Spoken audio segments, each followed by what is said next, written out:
shocking result. Our first round we lost 3-1.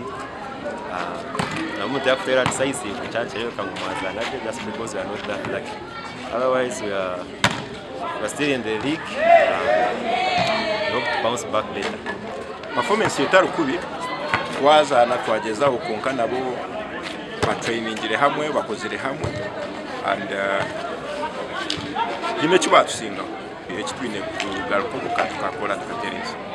Yeah, team eri okay and n'abana bato kandi ubonane n'abana bishomero tukugira ngo we have outsiders whatever, but they are all students and kurigera a performance y'ituruho nza kwongeraho tugaruke tutereze buri kimwe.